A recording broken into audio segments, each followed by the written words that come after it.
The future is bright. All the experts know it.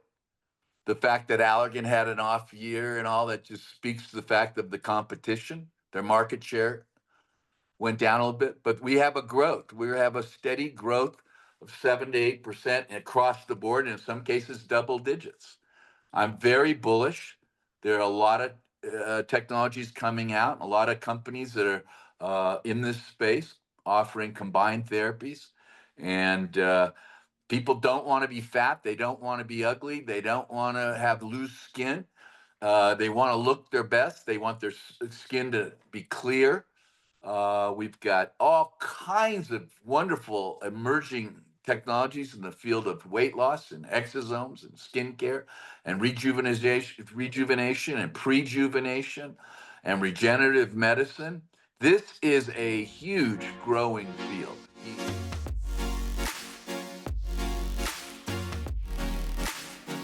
Welcome to The Crow's Nest, the official podcast of Candace Design. I'm TK. Today's guest is none other than Grant Stevens. Most likely, if you're in the aesthetic industry, you already know Dr. Grant Stevens. He is a personal friend of Candace Design and a bold icon of the aesthetic industry. We know him to be highly driven, fearless, decisive, bold, charismatic, and a marketing genius. Grant Stevens is a board-certified plastic surgeon, founder of Marina Plastic Surgery, and a leader in aesthetic medicine. He serves as clinical professor of plastic surgery at USC and directs the USC Marina Aesthetic Surgery Fellowship. With over 120 published works, he has been recognized among America's top plastic surgeons. Dr. Stevens is also the co-founder of Orange Twist and host of the Technology of Beauty podcast, where he explores innovations in aesthetics. Dr. Grant Stevens has made significant contributions to the field of aesthetic plastic surgery. This episode is a wide-ranging, lively discussion. We hope you enjoy it, and full and genuine appreciation to each and every one of our listeners. Happy listening. I've been looking forward to this day for a long time. From the bottom of my heart, thank you for being a friend for so long.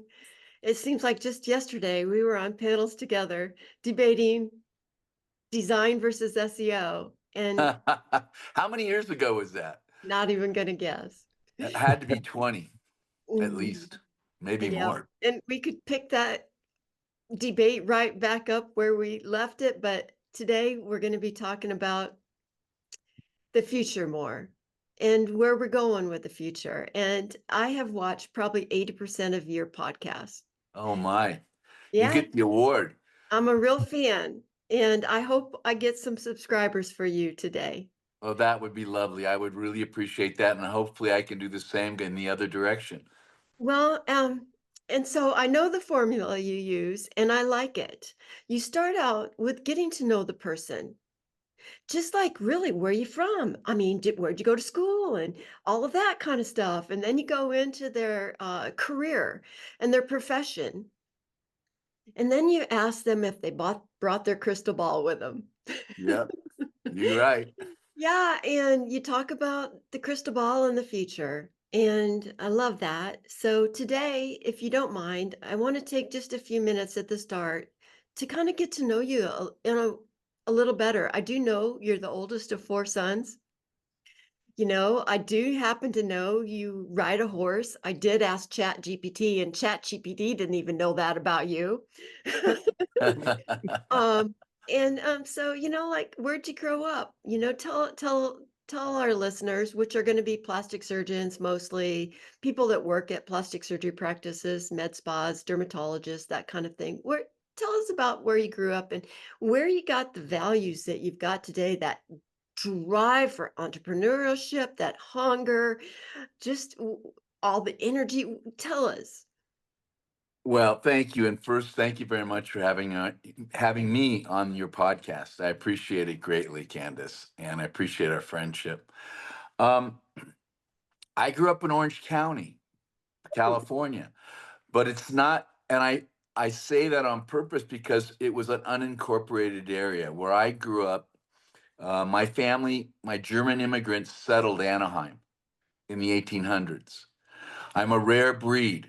I'm a fourth generation Southern Californian who grew up in an orange grove and a series of orange groves all around us. And it was unincorporated, then became part of Anaheim, which is where Disneyland is, and Anaheim Stadium for the Angels and so forth. But in those days, it was very rural. And my great grandparents were there, and they're Germans, and they brought their piano around for the church there, and around the Cape. There was no Panama Canal, and I still have that piano. It's downstairs right here Wow. where I'm speaking to you in. I have inherited it, and I'm passing it on to my daughter. And it came from Germany. And they settled, and actually, people don't know this, but there were no orange groves. It was grapes. Germans planted grapes, and then there was a drought in the late 1800s. Subsequently, they planted oranges, and the rest is history, and thus became Orange County and so forth. Um, so I have, and I grew up with my parents, my grandparents, and my great grandparents. So, and I was expected to work from a young age, um, and all sorts of that. And I was a serial entrepreneur. I remember the first time I picked my father's tomatoes. People ask me about this. I was 4 years old, living on Redwood Street, and my father came home, and his tomatoes were gone, and he wanted to have a nice sun ripened. You know how fresh tomatoes taste so good when they're warm from the sun, and it was the springtime or summer, I don't know. And he was pretty upset with me until I pulled out the money. And I said, Dad, I went to the neighbor ladies and I sold the tomatoes, and he hugged me, and everything was fine. And from then I had an egg route, and from then a paper route, and then I hired 3 paper boys to help me, and then a fourth one. I had 4 paper routes, and I've always been a serial entrepreneur, even before, as I went to school. And off to school I went, and then I really enjoyed science, and the rest is history, as they say. I went to med school and did plastics and so forth, but That's never incredible. lost my love of entrepreneurism uh, and actually doing things like we're talking about right now. I had the opportunity to be on a number of television programs, and I did some things as a kid with the media, and I never stopped. That's incredible. Where in Germany you from? Your family? Well, they were from all over. There was the Staberts and the Schraders, and they're from Frankfurt and Munich, and those are the primary things. And one of the funny things is I have the family tree that goes back to the 1700s, and it's Wow. full of a bunch of dog trainers. And what do I have? 3 dogs. And what do I love to do? Train my dogs. It's so funny. The fruit doesn't fall far from the No, tree. it doesn't. That's incredible. I have a similar story. My family came from Germany and settled part of Iowa. But and then I want to know about your piano. What year is your piano? Oh, I'd have to run down and turn it Oh, that's around and look at it. It was in the 1800s. Um, it's funny you say that because a number of them came across, and they were in, I think it was Iowa or Kansas. And then they came over to California, but some came around with the piano. And the piano landed in the port of Los Angeles, and it was carted up with mules up to the German Baptist church where my great grandfather was the minister. that's Wow. incredible.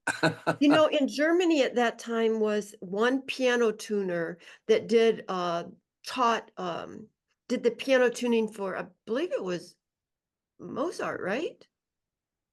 I I I don't I know. I have a book with it in there. I'll have to get that. But anyway, I'm taking an awful lot of time on this, but it's so interesting, and we are our families. Yes.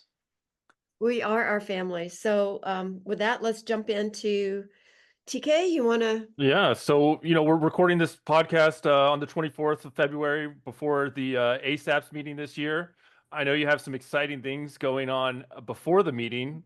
You're the chair and co-founder of the Aesthetic Innovation Summit, and Yes. I'd love to hear why you love that event and what we can look forward to seeing there. Thank you. AIS, or the Aesthetic Innovation Summit, is celebrating its 6th year this year. I can't believe it. Um, We are completely booked. We have a few seats left for the people that want to sit in the audience, but all the companies are all set up, ready to rock and roll. AIS has about 40% industry or companies and so forth, new companies and industry, about 40% finance. So private equity, venture capital, investment banking, family offices and so forth, private investors, high net worth. And then about 20% clinicians, physicians who typically are entrepreneurs and also are interested in the business of aesthetic medicine, aesthetic surgery. Um, and it started, as I mentioned, 6 years ago, and each year gets more and more popular, and more people want to be on it. And every year we ask people, what did you like? What did you not like? How can we get better? And we started a Shark Tank. Shark Tank is my favorite program. And I don't watch television, but I do watch Shark Tank. Any event, we started that a couple years ago. And it gets rave reviews. And this year, I'm delighted to announce we're having two Shark Tanks. We're having one in the morning with five companies, and one in the afternoon with four companies. And these are startups or people raising money at various stages of development of their companies, their technologies, and such. And we have financial people, the sharks, three or four of them listening to it. And I can tell you that deals have been made at EIS, um, that we have had actual transactions that have happened both there and subsequent to there, which is always fun for me to be a part of. Well, I'm so And glad. I'm so glad you co-founded that. It's such a asset for our industry.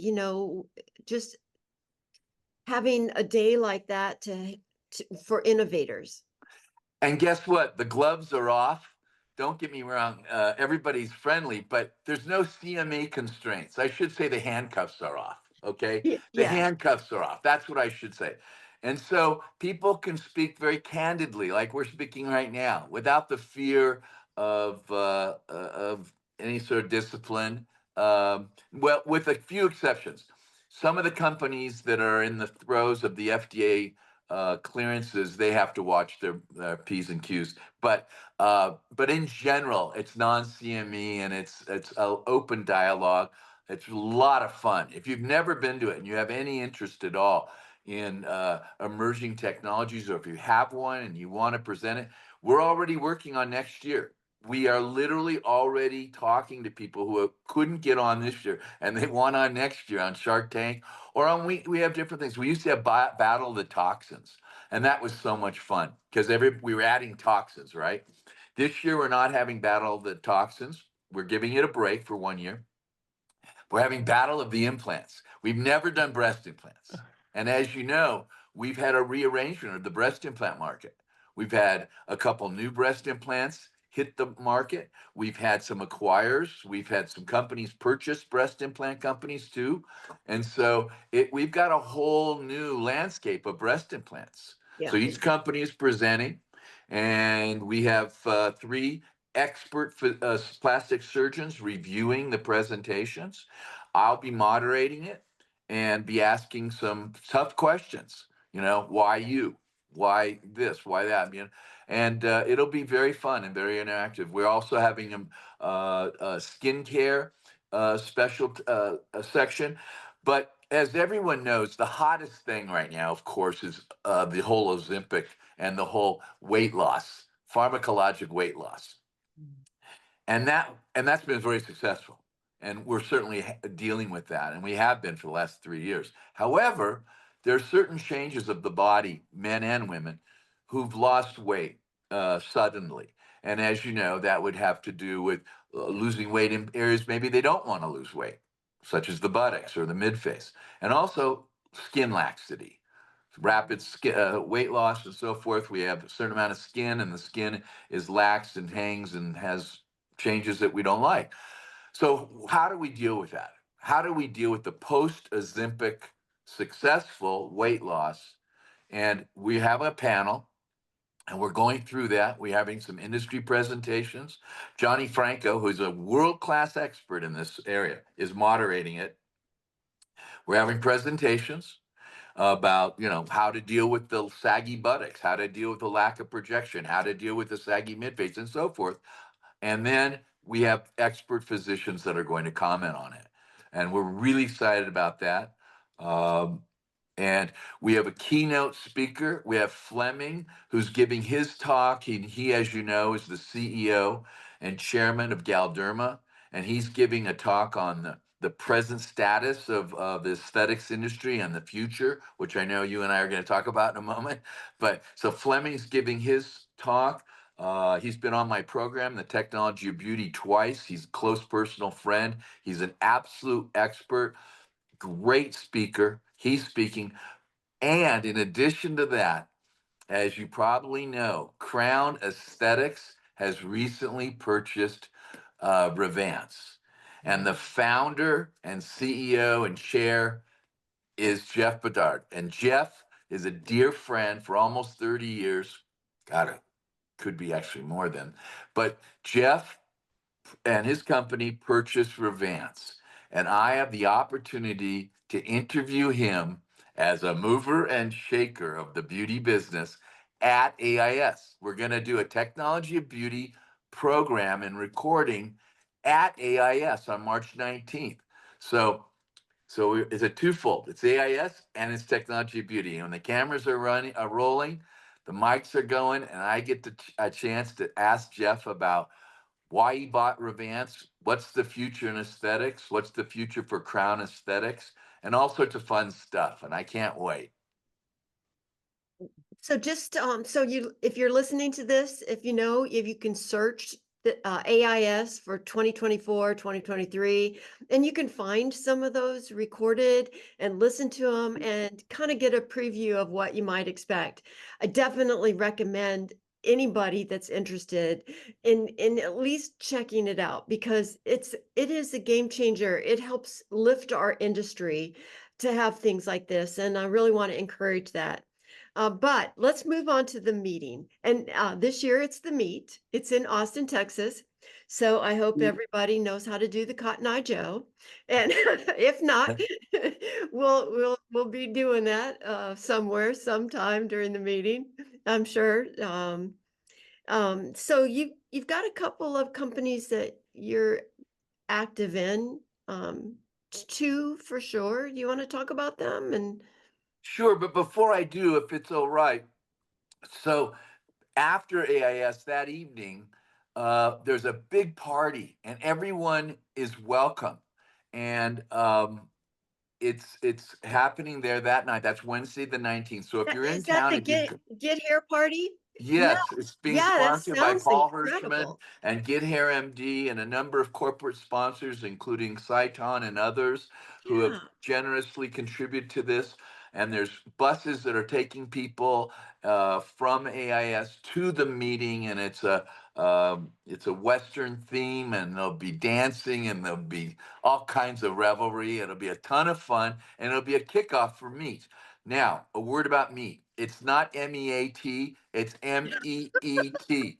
And that is the first time it's ever been called that. And it's the American Society for Surgery for Aesthetic Surgery. As she just said, ASAPs. I hated the word ASAPs when I was president because it sounded like as soon as possible. Then, any events, the Aesthetic Society, the No, American no, Aesthetic it's Society, meat. and and the meeting is called Meet, MEET, and it's going to be the biggest, the best meeting of the American Society for Aesthetic Plastic Surgery. It's going to be in I Austin. believe that. TK is in Austin, Texas, so he has a list of all the places to go to have fun. But so yes, I am very much looking forward to the Austin meeting. Same here. It's going to be a ton of fun. I happen to be the chairman of industry relations, big surprise. And I can tell you that our exhibit hall is packed. Yeah. We also have some special things this year. We have a special lounge and for people to hang out and do all kinds of fun things. We're having some special presentations there in the exhibit hall. We have a welcome committee in the exhibit hall. In other words, we don't have the Gestapo. Everybody is welcome. We're not going to shake you down. We're going to encourage you and welcome you into the exhibit hall to meet the vendors, to meet the companies, to see one another, to socialize, to go to our headquarters. We have the aesthetics area and the aesthetic surgery journal and so forth, and a special area for young plastic surgeons. We're welcoming staff and extenders. So we're welcoming injectors and extenders and other members of the core, facial plastics, derm, aesthetic derm, ophthalmology, and so forth. So we are welcoming everyone to our meeting, and it's going to be a ton of fun. You asked me about a little bit of my personal desires or personal companies. I love them all, but I have to say, Kalon or Kalon Aesthetics has their first time ever booth, and they'll be there. It's KALON. It's one of the roll-ups, and I happen to belong to Kalon, and it's Latticework Capital is the private equity firm, but the actual aesthetic roll-up is called Kalon, KALON, as I mentioned, and we'll be there. We'll be talking to physicians and their staff and their families and see if it's a good fit. We're acquiring practices as a number of private equity firms are, and that's a hot topic right there. We dealt with that last year at AIS, and we'll deal with it this year also. The whole concept of roll-ups and consolidations. Wonderful. TK? Yeah, I mean, I did get a press release from you this morning about a new AI-assisted liposuction device. I'd love to hear more about that and kind of how that came to be and whether or not they'll be at the meeting. So thank you very much. It's not liposuction. It's totally non-surgical. It's called Olvera. It uses ultrasound in a very novel way. It's out of Israel. I presented it last year at Shark Tank. Yes, we'll be there. I was recently appointed the executive chairman of the board. Full disclosure, I am an investor, and I've been involved in it for a couple years. And we will be there at the meeting. We don't have a booth. We are in the process. We're doing FDA studies right now. We're out of Israel. We have some wonderful results, and the key is it's a non-surgical, comfortable, that's key word, use of ultrasound for fat reduction, skin tightening, and we also have an EM platform that we can use for muscle stimulation, which we're not doing right away, but primarily fat reduction and skin tightening. And some people say, well, why would you want to do fat reduction when you have all these Ozempic type pharmacologic things? And that's because it's targeted. So when you take Ozempic, it doesn't know where to go. You just lose weight everywhere and you lose muscle mass. With Olvera, we can target it. We place the applicators right on your love handles or right on your thunder thighs or right on your bat wings or right on the problem areas you don't like. And we target it and we direct it right there. That's what Ozempic cannot do. It cannot do targeted fat reduction. So we're very excited. This is going to be the number one non-surgical. It will take out the other modalities. I'm certain of it. I've had them all. You know that. And the key thing about this is it's comfortable. That because all the other ultrasound technologies hurt like the dickens. I've had them all, and they hurt like crazy. And there's no side effects like cryolipolysis or cool sculpting. So that's why we're very, very excited about this. It's called Olvera. Ulvera. Thank you very much for asking about that. Yeah, and ironically, the press release was today, wasn't it? Yeah. That's, Yeah. that's And when ironic. will Alvera, do you think, be available? I know I'm gonna have people ask me for it. Yeah. And We're applying for the 410K. I would think in the next year. Probably by next year we'll have commercialization. By next meeting, I think we could. Very that's cool. incredibly exciting. And we're in Young Cho's office right now in Houston. Dr. Young Cho is doing some of the studies. Dr. Barry Bernardo had it for a while. Now it's in Young's office. We're doing a number of patients. So, and we've been doing them in Israel for a few years. This is not, so we have clinical results, and we're now doing it in the United States. And if you're interested in having it done, you can contact Young or talk to me, and I'll get you hooked up, and you can have it done as part of the FDA study. We're doing it there in Houston with Dr. Cho's office. and seeing really nice results. And again, who doesn't want fat reduction that's targeted and concomitant skin tightening? It's a Yeah. home run. It's an absolute home run. Yeah, I would have to agree with you there. We'll get the song out and sing it on that one. That's a good Thank one. you, Candace. Yeah, and Clarity Practice Performance System, that's been a few years now. Can you give us an update on that and what's going on Sure. with that? Well, it used to be called Engage, and Engage Technology. It's a company out of Boise, Idaho. And we acquired APX or Apex for practice management and dashboards and so forth. And then we became Clarity.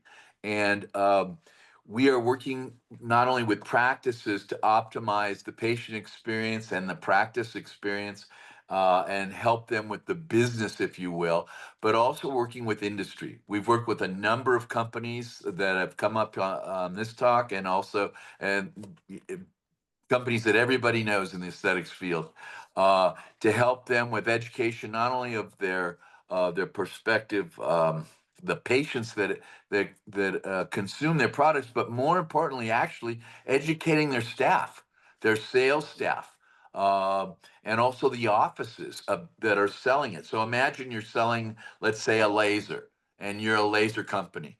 You want to educate the doctor's staff and the doctor and various things. So we're using video, short form, very approachable video with QR codes, no passcodes, no passwords, and we can let we can educate, but we also can let the company know who's watched what, how long have they watched, and so forth, how effective it's been. And with these consolidations, where one company buys another company, we have two separate sales staff. It's a very efficient and effective way to blend the two companies and to educate the sales staff on each side. And with new technologies, we're doing this like crazy. We're also not just in aesthetics, we're also in ophthalmology, we're in audiology, which is hearing aids, we're in cosmetic dentistry, we're in specialty pharma, which is dealing with meds. There's a problem always with persistence and adherence. People get the prescription, they don't fill it, or maybe they don't take it when they should. So the companies that make these, they're interested. So we have 5 verticals, actually, not just Wow. aesthetics. And in ophthalmology, for instance, where we're very, very large, is intraocular lenses for cataracts. And the baseline for cataracts, the basic cataracts are paid for by Medicare. And cataract surgery is the #1 surgery in the world. Oh, wow. So this is a big deal, getting these intraocular lenses. If you live long enough, you're going to get cataracts. Now, the government pays for the standard monofocal intraocular lens. However, Bausch and Lomb and Alcon and others have trifocal or specialty lenses that allow for close, medium, and far vision. And we have worked with these companies and have shown a double or tripling in the number of people, the percentage of people who opt for the premium lens. And that's just from patient education. That's all it is. They make an appointment. They see they go with Clarity, and before they see the doctor, they're fully informed. And then they see the doctor, they're informed again. And the data doesn't lie. If their baseline is between 9 and 15%, and with Clarity, it's 40%, in some cases up to 60%, but average 40%. That is a gigantic improvement in the vision of the people that get it, and for the bottom line and top line for these companies that make the intraocular lenses. It's just absolutely remarkable and palpable and documentable and quantifiable. Now, with aesthetics, the education piece and the optimization of the practice has been overwhelming success. Mhm, mhm. That's exciting. I learned something that I'm going to ask my eye doctor, though. So, TK, you want to take the next? Yeah, so we know you have your own podcast, The Technology of Beauty, that you founded with Influx. It's a great podcast, and what kind of takeaways or conversations have stood out over the years as you've been, hosting your own podcast? Any themes that you see? Yeah, thank you, TK. Well, first of all, it's been such a delight to be able to do this podcast, and it happened organically. I wanted to interview Richard Gonzalez. um, before I became, or as I was becoming the president of the Aesthetic Society. I wanted to see if he was going to continue. As you know, AbbVie bought Allergan, and Allergan was a gigantic, the biggest contributor to the Aesthetic Society. And I just wanted to get to know Richard Gonzalez, who's the CEO and chairman and founder of AbbVie. And out of that grew the technology of beauty. And then subsequently, I've been able to interview the movers and shakers of the beauty business. And I've had the opportunity to get to know these CEOs and founders and inventors. Um, there have been very few physicians on the program, if you think about it. Some of the physician inventors have been on, but there have been very few physicians. We're expanding it now to more physicians, but primarily these business people and inventors and founders and such. And I've learned so much. And people ask me why I do it, and they have the nerve to ask me what I get paid. I don't get paid anything. It actually costs me to produce it. I don't get paid a penny. I've never been paid one penny for Technology of Beauty, but yet I have to pay for the studio and Max and Jonathan and all the others. And you know what? It's worth every penny. I learn so much every time, and I have a blast. We filmed there in Manhattan Beach in our studio. During COVID, we had to do it remotely. I far prefer being in the studio. Uh, and then in the studio, we filmed 7 to 9 shows at one time in one day. Wow. And Wow. so invariably in the reception area outside the studio, you get all these people that have come into LAX, and they come in from literally all over the world. And that's no hyperbole. We've had people come in from Switzerland from the day, Korea, all over the world, and from all over the country. And invariably, it's you can just hear and feel the energy in the reception area. And deals have happened there. I'm not at liberty to tell you, but there are deals that you know about that happen right there in Wow. that area. And so it's been a blast. Notables, I don't want to offend anybody. They're all notable. However, the opportunity to interview, say, David Pyatt, who was the founder of Allergan and who invented the word aesthetic medicine. We always flow that Wow. around, aesthetic medicine. David invented that word. I didn't know that until I interviewed him. And yet I know David, and I've known David since a long time ago, since before Brent bought Allergan and before Richard bought Brent's Allergan. So that was certainly wonderful.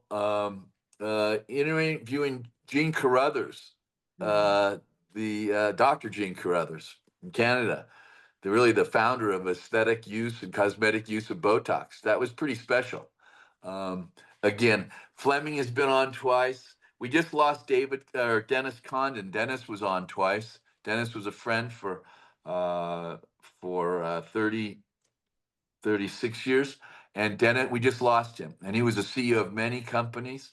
Just had his memorial service yesterday in San Francisco. And he was on, and that was a wonderful opportunity to get to know him better. And I have to keep pushing that out so people can get to know Dennis. And I could go on and on. We've had the good fortune, we've interviewed 156 people. And we've Wow. run 140 programs. We've got 16 in the can that we're going to be pushing out, and we're filming again in this month or next month, and in April and in June. Wow. Well, it's definitely a gift to the industry. And, we live in such an interesting time where, 20, 30 years ago, those conversations may have been happening behind closed doors or at cocktail parties or whatever. And now, you know, people are able to listen to them, wherever they're driving in their car or whatever. And it's just, I think it really is a huge benefit to be able to kind of hear what the CEOs of these companies have to say and what their, insight into the market is. And it's really great. So kudos and Well, speaking thank of that, you. I want to mention something, because when I started this, it was organic, it was spontaneous, Mhm. as I mentioned, to talk to Richard Gonzalez. And then out of that came others. But you know what happened? I remember I was speaking for Sciton, for Robbie and the guys at Sciton in Aaron Burton there in New York, and a fellow walked up to me and he said, "Dr. Stevens, my name is Steve, and I want to thank you." And I said, "Well, you're very welcome. What's up?" And he said, "I work for Sciton, and I watched your interview with Aaron and Robbie. Uh, and then the separate ones. And I'm convinced I got the job with Saiton because I got a chance to get to know them. And that was the first time that happened. But that's happened now a handful of times where people have walked up to me and thanked me for the opportunity to get to know the interviewer or the CEO or the VP of sales or whatever it was before they had that interaction or they got to know the company. And I never Wow. dreamt that would happen. It just never crossed my mind that people would get to know one another. Likewise, I never thought that two leaders would watch each other and then one would acquire the other. And that has happened on at least two occasions, Wow. or at least acquired a portion thereof, not necessarily the whole company. But having said that, it's these social interactions that you just alluded to, is getting to know industry, getting to know these peoples in ways you can't get to know them otherwise, right? Mm-hmm. Because where else can you talk to these people, And it's been wonderful. And I've had the opportunity and the good fortune, and I thank every one of our guests. I mean, for being so generous and coming on the program and sharing their life story and getting to know them and their companies and where they're going and what the future of aesthetics holds for them from their point of view. You know, Mm-hmm. Well, it's great. I can tell you they're not boring, and they really aren't. And I find them delightful. I find even CEOs that I might be afraid to approach, or like, oh my God, they're like the biggest in company, whatever, right? Uh-huh. They're friendly, they're kind, they're forthright and honest, and you get the backstory on them, and you break them down. They're human people, and then you ask them with your the crystal ball, and they're just like you and me people, but they're people that do take risks. They're people that do have a vision, and I tell you, I thoroughly enjoy it. There's very rarely one that I won't watch the whole way through. Uh-huh. Well, thank you, Candace. I have to share a couple other quick stories. I'm not going to identify the people because I think they'd shoot me. But along what you're saying about being candid, I start by just reminding them we're just sitting on a couch in my living room and we're just going to chat. And I always reassure them, don't worry, you can cut anything out. I rarely do. But I say, just chat, just forget about the cameras and I want to get to know you. So on numerous occasions, I've had people comment to me, God, I told you stuff I never tell anybody. But on two in particular, there was one, and again, don't worry, guys, I'm not going to bust you. I won't identify you, but you know who you are. On one, he came up to me afterwards and he said, my father-in-law watched the program, and I've been married for over 20 years to his daughter. And he said, my father-in-law told me he learned more stuff about me that he never knew from that crazy program, The Technology of Beauty. How did you get it out of me? He said. So that was one. And then another one, this fella was leaving. He well known, every single person in this industry knows who I'm talking about. And he called me as he had left the studio. He was going back home. I don't even want to identify where he was going because that will bust him. But in any event, he called me and he said, Grano, I can't believe I told everybody. I gotta be, yeah, something that he told everyone. It was about some education, and he said no one knows that. And I Mm-hmm. told everybody, "Can you cut that out?" He said. I said, "Why? It's really cool." And he said, "No, I don't want people to know that. Somehow you pulled it out of me." I said, "I didn't have to pull it out of you. You just told me spontaneously." He said, "Could you delete that?" And I did delete it, and it's not leaving my lips. But I thought that was funny. So something happens in that studio. I think people they let down their guard. Mm-hmm. To your point, Candace, and it's very spontaneous, and I Yeah, like that. I do too. So I know we're staying on this a little long, but I do want to point out there are two podcasts that you did that kind of are keep bubbling up in my mind right now, and one is the podcast about the practitioners that during COVID purchased a portable um, big van and put, I believe it was cool sculpting injectables in it, Yep. and they stayed in business through COVID doing that. That was fascinating, wasn't it? That was incredible, and Yeah. it's such a great business model. I mean, like, and the determination that they had, the innovation that they had to do that, I don't know about permitting or anything like that, if it worked well in any other states, but you, by listening to the podcast, you're going to hear ideas like that. And then there's one other that comes to mind, and it's the cool sculpting couple. I believe it's in Scottsdale or somewhere. They do cool sculpting, and I mean, that is what they do, and Yes. they have it down to such a business. And when you specialize like that and hear those stories, you go, well, dang, like, why should I be doing 40 other things when I can be doing one thing and be like the star on the Christmas tree, and and going every which way. And here's another look at how you might do it. Do you remember that Yeah. couple? Oh, I absolutely do. And it's another mousetrap. It's not one I subscribe to. They've made it work. Yeah, My hat's off to them. I'm forgetting the name of it right now, but uh, yeah, they specialize in cool sculpting. That's all they do.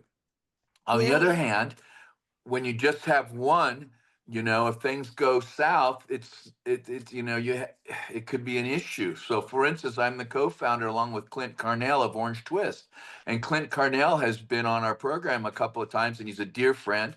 I talk to him every week. I'll be with them next weekend at our national sales meeting for Orange Twist. But the majority of our revenue initially was cool sculpting. The majority, a large majority, but we've had to shift, and now it's other things in addition to cool sculpting. We haven't abandoned it, but cool sculpting has somewhat fallen out of favor, and relatively speaking, I still love it. I still have a number of machines, and it's safe, it's effective, but there's been some negative news, as you know. And now with Olvera coming down Well, the with pipe, Elvira, I mean, it's it's done deal. history. No, It's just kidding. history. But Why don't but why I don't don't we know. It's do a different this? way. It's a different approach, right? Yeah, yeah. Um, Why don't I ask you for about 6 podcasts that are your favorites, and we'll put them in as links to the bottom of this so that people can go. We'll call them Grantos. Well, we'll be careful what we call them, but Yeah. So links that's to, I've been asked that question before when people say, "What are your favorites or what are the best?"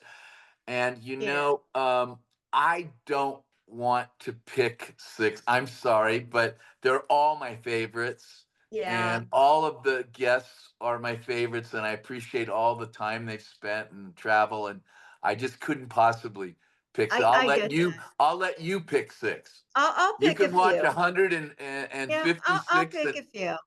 All right. All right. Well, moving on from that, TK. Yeah, so now we get to some more fun stuff.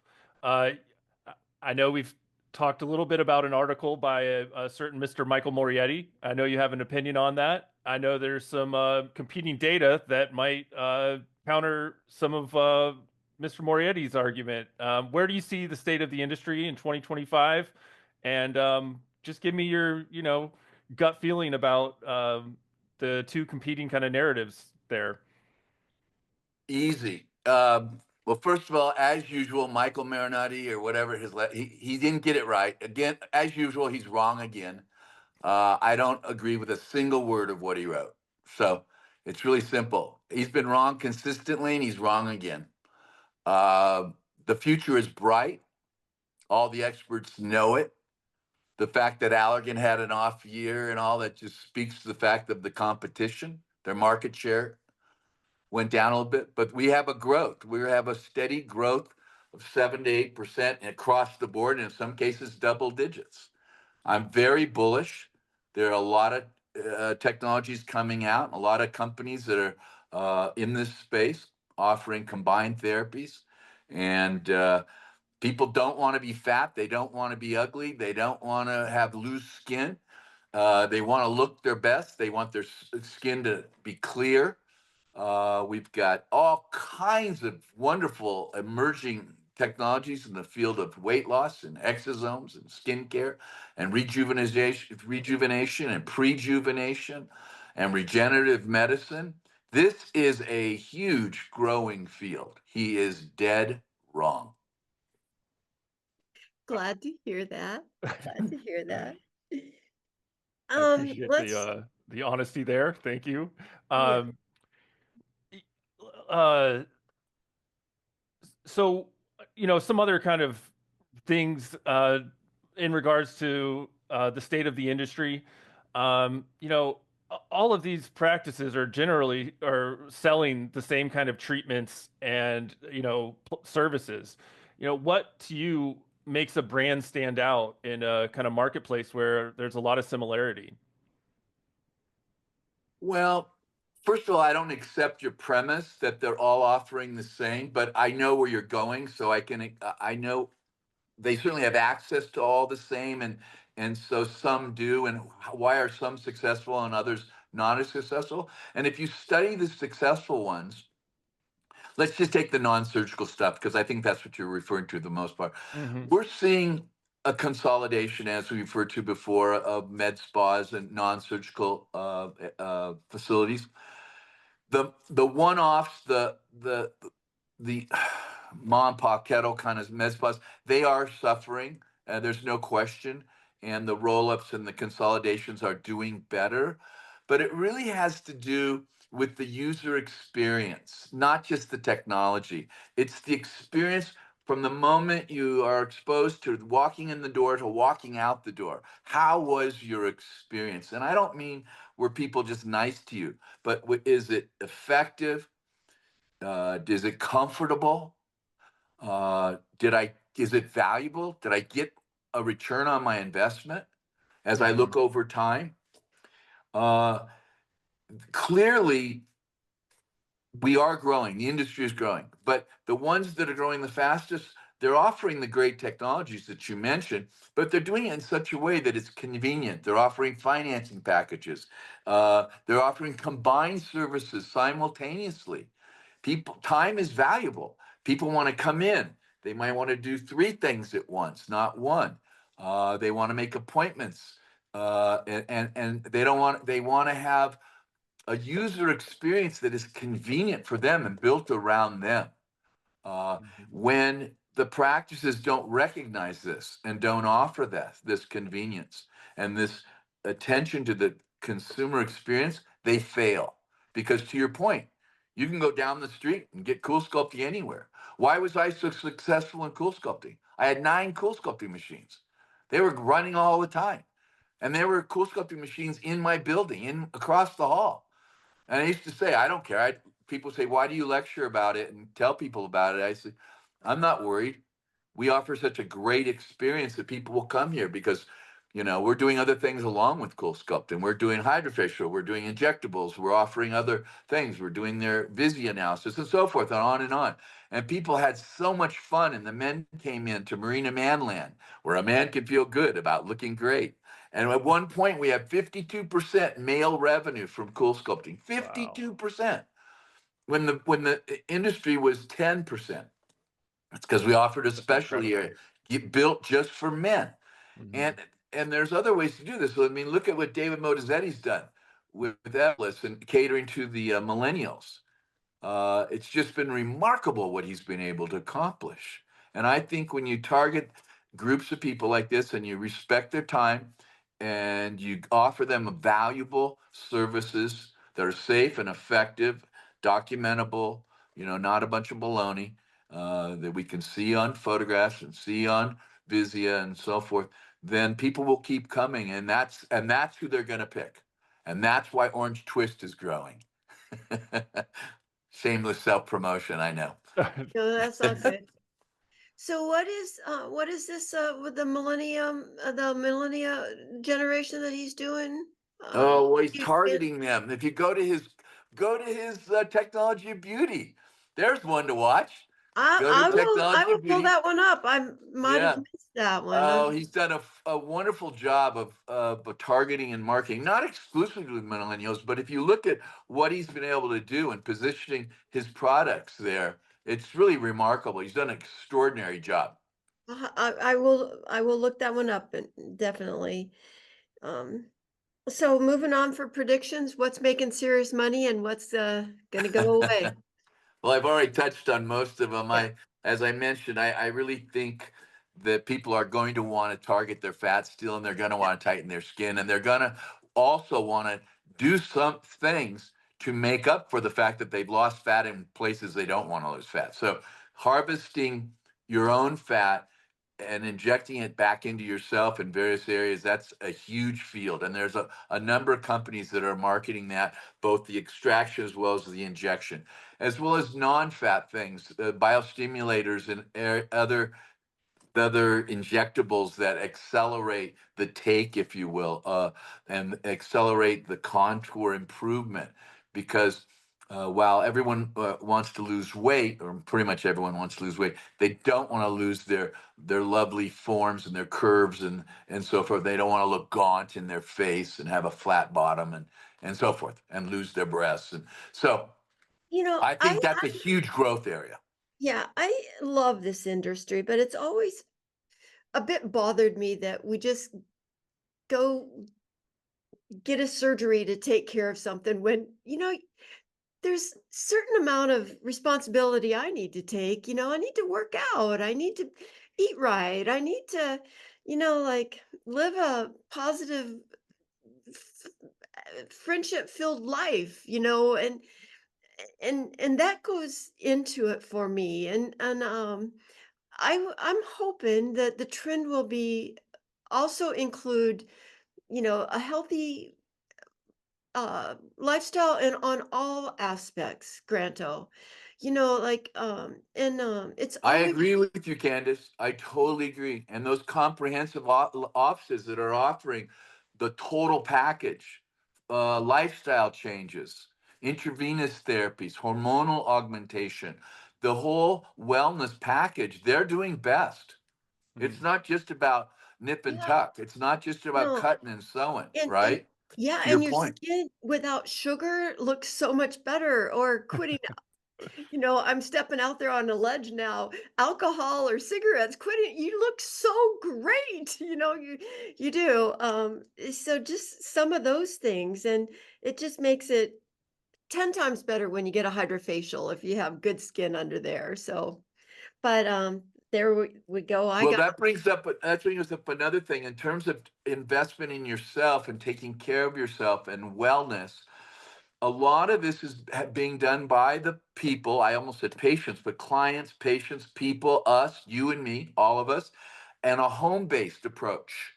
And people yes. are taking things home, not only in topicals. Look at True Facial. I'm not sure if you've seen True Facial, but it's basically the same effectiveness as hydrofacial, but you can do it at home in your bathroom once a week if you want. It cleanses, it exfoliates, and it infuses. And so you get the hydrofacial, if you will, experience, except you're doing it yourself. So every now and then you want to go in and have someone else, you know, Yeah. pamper you, and I Yeah. certainly love myself a nice massage or a nice hydrofacial. But the true facial I do once or twice a week, and so does Aaron, and it is absolutely remarkable. The results are as good as, if not better, than hydrofacial. Wow. Well, we'll And put that link in the bottom too, as yeah, well. true facials, capital T and capital F, TRU, and then facial. Yeah. And Dina's been on the show. That show's been on. Um, and a number of companies are looking at acquiring this. I mean, a number of companies. I'd rattle them off. You know all of them. It's available. She's doing it online, but a number of very, very, very, very, very big French companies, you can read between the lines what I'm talking about, are very interested in acquiring this, and other companies also that you know about. But anyway, I don't want to steal her thunder, and she knows she's the CEO and founder, and I would encourage you to check out True Facial. If you don't have one Definitely. yourself, you should have one, Candace. We I have three. We have three at each of our definitely. places. Yeah. I'm sure I could buy one for the office. That way, Well, we'll talk about that after the show. Let me yeah, hook you up with Dina, and we'll get you one, and you will absolutely fall in love with it. wonderful, wonderful. And TK, if you would, our last question, go ahead and we'll bring Yeah. this So to. Yeah, thank you for your time, Grant. And the last question is, what is one thing that practices could do that would increase the value of being a brand, the value of the brand of being a board certified plastic surgeon? The value of the brand of being boarded, what the Board cert. practice could do. Mm-hmm. Oh, Well, the most effective form of marketing is word of mouth and it's patient experiences. You can you can say I'm board certified as much as you want, but if the patients aren't having a great experience, it really falls on deaf ears. Board certification is hugely important. Don't get me wrong. But just saying you're board certified is only part of the deal. I think you couple that with user experiences, and that's the most important thing. And then let your users, your consumers, your clients, your patients talk about your qualifications and your care and your commitment to excellence and safety and the user experience, back to user experience. Because I've had some fellow applicants, and unfortunately, I've had a couple of fellows that were total duds. They were great on paper, they're board certified, but you know what? They just didn't cut it for any number of reasons. And so just the simple fact of being board certified is not enough. It is an essential ingredient. I believe it's essential. However, it's much more than that. It's being a I'm good really doctor, it's glad to following hear the you say golden that. rule, Yeah. it's being a good human Yeah. and taking care of people like you would want to be taken care of. Yeah, absolutely. Well, that's a really good note to end on, taking care of people like you would like to be taken care of.